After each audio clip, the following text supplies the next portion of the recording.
Salut à tous, c'est Kevin de la chaîne YouTube Comme un pingouin dans le désert. Et aujourd'hui, nouveau tuto Weldom, on va voir comment bien prendre soin de ces petites poules, notamment grâce à la gamme Chica.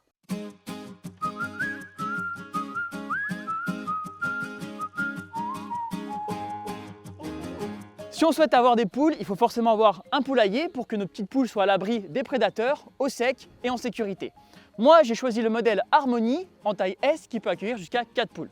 Mais attention, quand on choisit un poulailler, il y a plusieurs détails auxquels il faut faire vraiment attention. Premier point, la sécurité. Les poules, ça peut attirer tout un tas de prédateurs, donc c'est important déjà d'avoir un poulailler qui est robuste. L'idéal aussi, comme sur ce modèle, c'est qu'il soit surélevé. Et aussi faire attention au niveau des aérations, qu'elles ne soient pas trop grosses pour que les rongeurs ne puissent pas s'introduire. Au niveau de la porte, ici j'ai un système manuel que je peux venir ouvrir le matin et refermer le soir.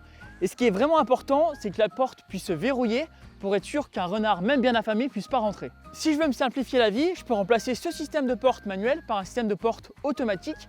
Donc lui, je vais pouvoir le programmer pour qu'il s'ouvre et se ferme à des heures précises, ou bien qu'il s'ouvre et se ferme en fonction de la luminosité ambiante. Deuxième point, au niveau de la fabrication, celui-ci est fabriqué à partir de 70% de plastique recyclé.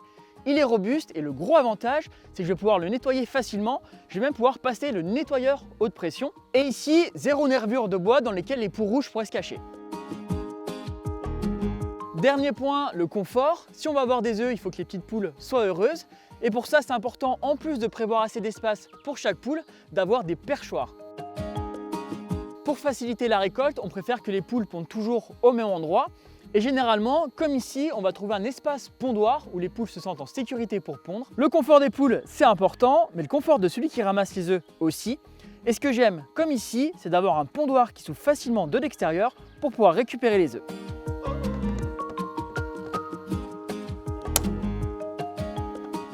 Pour que les poules se sentent bien et restent au propre, il faut prévoir une litière. Alors très souvent, on va faire ça avec de la paille, mais il existe un autre produit qui est vraiment intéressant, c'est la litière en chips de coco naturel. L'avantage, c'est qu'elle ne pourrit pas, contrairement à la paille, mais elle reste ultra absorbante et c'est une solution qui est biodégradable et compostable.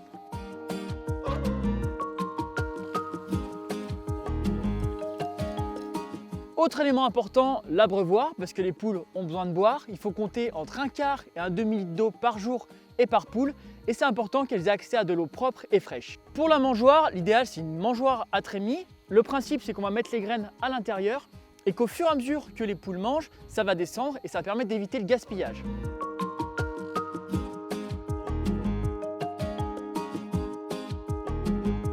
Et j'en profite pour vous parler de l'alimentation pour poules de la marque Gasco. C'est une marque implantée dans le Gers qui travaille en circuit court avec des agriculteurs de sa coopérative et qui veille à avoir une qualité au top pour les graines. Là, on a deux mélanges de graines pour les poules pondeuses, la formule nutritive menu pondeuse qui est composée de graines de lin et ça va permettre d'enrichir les œufs de nos poules en oméga 3. Et le mélange pondeuse qui est ultra complet et varié puisqu'il est composé de 11 ingrédients, ça va favoriser la ponte et l'équilibre des poules et en plus de ça, elles vont avoir un maximum d'énergie et des belles plumes. Et regardez, elles adorent ça. Pour délimiter l'espace extérieur, je peux utiliser ce genre de filet.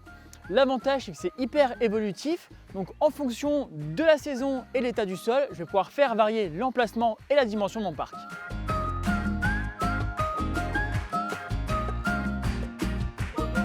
Et voilà, vous savez comment accueillir des poules en toute sécurité. Merci d'avoir regardé cette vidéo. N'oubliez pas de vous abonner à la chaîne. On se retrouve bientôt pour un nouveau tuto.